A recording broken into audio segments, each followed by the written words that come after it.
Thanks, Dan. Hi, Mark. Congratulations on being named the head coach. What does it mean to you to return to Winnipeg as the head coach of the Manitoba Moose? Hi, Dave. Thanks. Well, to be honest, I've wanted this job probably for about 10 years of my career. Like it's means a lot to me to be able to come back and work with, surprisingly or not surprisingly, pretty much the same staff as when I left. So, it shows the continuity of the organization, and pretty happy to come back and work with a lot of good people that I've developed good friendships with over the past. So real excited about it. Thanks.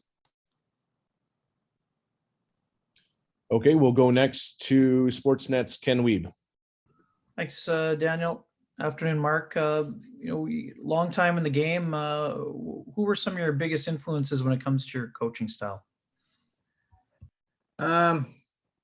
Like Pascal Vincent had a real impact on me. Randy Carlisle, huge impact in Anaheim on me.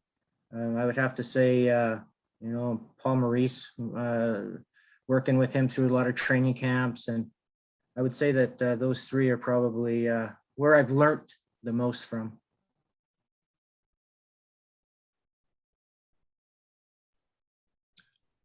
Okay, we'll go next to Patrick Williams. Hey, Mark, congratulations. Could you just take us through the past few weeks and kind of how this whole, hiring unfolded for you? Sure. Hi, Patrick. I guess it started when Pascal started talking to Columbus, had his interviews, and then Craig Heisinger reached out to me and said that we might be looking for a new coach. So I guess they were preparing that Pascal might get the job. And then probably about a week after that, week to 10 days, I had an interview with them, with Kevin Cheveldayoff, Larry Simmons, and Craig Heisinger. And then I had a second interview after 3 or 4 days after that. And a couple days after that, I got offered the job. So the process probably took all the way 10 days to 2 weeks before it got finished off. And they put me through the grind a little bit. Thanks. Okay, we'll go next to Moose TV's Austin Siragusa. Thanks, Daniel. Hey, Mark. Just what do you recall about your time with the organization prior? Of course, you were with the team when it was in St. John's, in the first 2 seasons when it was back in Manitoba with the Moose. So just what sort of people do you remember that are still with the organization, and what do you remember about your time previously with this organization? Well, I mean, I guess it's what I remember from my first days. Well, when I worked at the Victoria Salmon Kings over 10 years ago, we were affiliated with the Manitoba Moose. So my relationship with Craig Heisinger started there.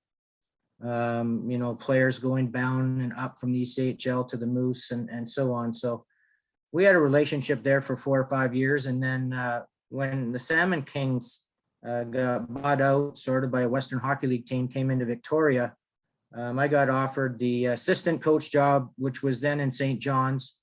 So I went to St. John's for 4 years. And then after they moved back to Winnipeg for 2. So 6 as an assistant coach. And that time I got to, know everybody, the scouts, guys like Mark Hillier and Craig Heisinger. I got the management and Larry and Chevy. So even all the staff with the Jets, all really good people, and as I said earlier on, you take a look, I got on the website and I started looking at all the staff, and there's very few changes to that staff, for years back. So that's very comforting to know that people are well looked after and there's a sense of loyalty within the organization. Go next to Mike Sawatsky from the Winnipeg Free Press. Hi, Mark. I'm wondering if you could talk a little bit about what happened in Anaheim. When you and Marty Wilford got let go, did you feel that you were sort of getting blamed for what went on there when it was more of an organizational thing that was happening there? Well, yeah, I mean, I guess what went on was, with the meetings that we had before we left is they just felt that they wanted to go with more experienced assistant coaches that had spent more time in the league. They had a young head coach in Dallas Eakins, and they wanted to go with more experienced guys. And I think they ended up doing that. But no, I don't feel like they were blaming us for anything. They made it clear that they were looking for experience. But was it the power play in Anaheim? Was that a big talking point all year? And was that sort of left at the feet of the assistant coaches, perhaps? Yeah, the power play, got brought up a lot, and they wanted to fix the power play. But the power play, was it was a shared dual kind of involvement there that, maybe it got thrown on me a little bit as the face of the power play, and, really not so true. The power play was everybody in the organization, Dallas, myself, and even Marty would help at times. So, yeah, that got brought up a lot, but I don't think it's the final reason. I think they wanted more experience to help Dallas. Let's loop back around to Dave Minuk. Mark, I don't want to put you on the spot on just your first day, but is naming a captain an important thing? That was obviously something after Peter Stojkovic retired, not last season, but the season prior. Moose went without a captain last year in that abbreviated season. So how important is it for you as a coach to have a captain on the team? Yeah, I think it's important to have a captain. I mean, I can understand a lot of organizations now take their time and try to feel everybody out before they get a captain, because it's more detrimental to your team if you pick the wrong guy. So I think it's a whole organization thing and not just a coach thing. And but I do feel that captaincy is a big part of a team. Thanks. We'll go next to Patrick Williams. Yes, it's been around 10 years or so since you were in the head coaching role, and that was in Victoria. How quickly do you think that will come back to after being an assistant for so long? Yeah, good question. You know what? It came back to me a couple years ago when Randy Carlisle got let go by the Ducks and Bob Murray took over. I ran the bench, so I got 4 months there, 3 months, 4 months of running the bench in Anaheim, and it came back pretty quick. So, I haven't done it now for another couple of years, so we'll see. But I don't think it's going to be a problem.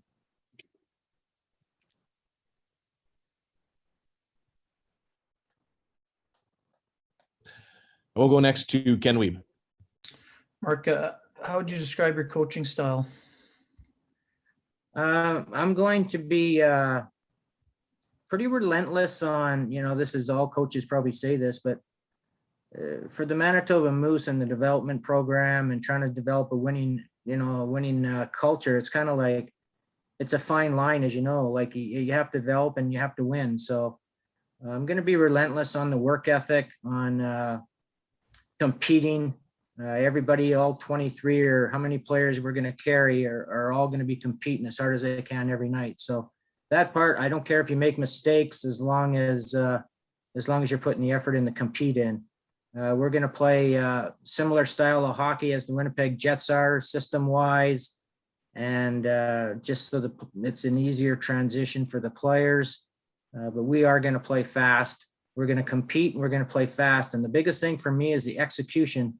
While you're playing fast, I found that when I was in the NHL, the biggest problem we had with our young guys coming up is they couldn't execute at the pace that the NHL game is at. So we're going to try to have a lot of pace in practice and a lot of pace during game where we execute. So it's an easier transition into the NHL for them. Mark, you've always been known as a good communicator. What are the keys to connecting with players, especially young prospects at that level? I think it's huge, Ken. It's the biggest thing for me is to develop relationships with these guys so they trust you. It's a constant thing, it's in the airport, it's on the plane, it's in the hotel, it's in the dressing room. It's constantly talking to them, constantly having meetings, constantly building that relationship. So when you do have something to say to them, whether it's positive or negative, they'll listen to you. So I think that's a huge part of development. Thank you.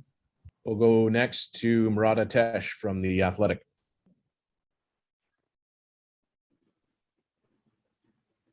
I think I've got myself unmuted. Hi, Mark. Congratulations on the job. And you mentioned sort of your priorities as a coach. I'm wondering, from your interviews so far, what the overall organization's priorities for the Moose are as you get used to what your roster is going to look like, and where some of those align with your own. Well, you know what, like, that's why I went after American Hockey League job, is for the development part of it. Like, I like it. That's where the organization is in trying to develop players for the Winnipeg Jets. There's no question that's, one of the things they have to do. And so it goes hand in hand. So yeah, I'm going to be good at developing, but you need that winning environment around to help them develop. So as I said, it's a fine line, but we got to push the winning culture, and the development process will be picked up. But the compete and the work ethic all comes within that winning culture, and that's what we're going to try to build. And then just to follow up on that sort of thing, you mentioned relationships are so important when you're building that culture. What's the first step for you in terms of getting to know your players, as the weeks go by and camps around the corner? Yeah, there's definitely going to be some, once we go over the roster and I start speaking to the development staff and Jimmy Roy and Mike Keane and Craig Heisinger and some of the scouts, and taking notes on all these players, then I'll start calling the players, and at least I know something about them. And we'll start the phone call process, as everyone's gotten used to in the COVID environment. But we will take it day by day and start learning them before I get there. We'll go next to Mike Sawatsky. Mark, are you making any changes to your coaching staff? Is everybody back? Any alterations there? Yeah, as of right now, Mike, I know is that everybody's back. So there's been no talk about any changes. And we'll go on to Dave Minuk. The consistency of the coaching staff, but one thing we know in the AHL is the rosters aren't often very consistent. And I was looking back at your 2016-17 roster, and the only two guys left is, in quotes, is Nelson Dozier, who's an RFA, and Eric Comrie, who's a UFA. So how different is that from your perspective? Coming in without really having that knowledge base of these players, because a lot of the guys you coached moved on to the Jets. And is there an element of that when you look at the roster of the guys you currently have, an excitement of working with maybe not Cole Perfetti next year, but that sort of element, Gustafson, Vesline, and that sort of thing? Absolutely. I'm so looking forward to that. Like, it's, to me, getting those young guys early on will be exciting, and, we're ready to go work with them. But I think in the process of the American Hockey League, where you have young guys that are trying to be in NHL, you still have a group of American League players as well who are trying to get better. The dream is never given up by a hockey player. So I think it's important that all team players are worked with, and the development process is, for sure with the prospects, it's a little bit more, but you still want to make sure that you're working with these older guys as well. So we've got to put our time in. And we'll go next to Austin Siragusa. Thanks, Daniel. Mark, now that you do know where you're going to be coaching this next season, what are you most looking forward to once you do finally, land here in Winnipeg and Manitoba and sort of get set for this upcoming season? Just excited to get to work, get back into, I know I've got to spend some time with the NHL staff just to get the systems back down again and get the language that the NHL staff uses. So get to spend some time with them, and then of course my own staff, and get some, get to know everybody again and spend some time so that we're all on the same page. But real excited to see a bunch of faces that I'm very familiar with, and get to share some moments of things that we used to get done. And we'll wrap things up with Ken Wiebe. Mark, you said this is a job you wanted for a long time. A, why was that? And B, what was your reaction when you found out you got the job? I'll answer B first. I can't say what I said when I got offered the job. So I was really excited. And what was the first part of your question again? Just you said it was a job you wanted for a long time. Yeah, Why was yeah. it? What was it that appealed to you? Well, I think the whole time that I've been in the American Hockey League, when I was even in St. John's, I spent a lot of time with some of the new guys there that were Adam Lowry and Josh Morrissey. And I just think that for me, where I am at, that's my reward, is those guys playing in the NHL. You know, it makes me, that's how I get a high out of the hockey game right now, is seeing these guys play in the NHL, have the relationships, still talk to a lot of them on a daily basis. Some guys that, you know, like the Brendan Lemieux and the Jock Roslovics, who aren't there anymore, but still have relationships with those guys. And yeah, you know what, the development part of it is the thing that I really enjoy right now. Thanks, Mark.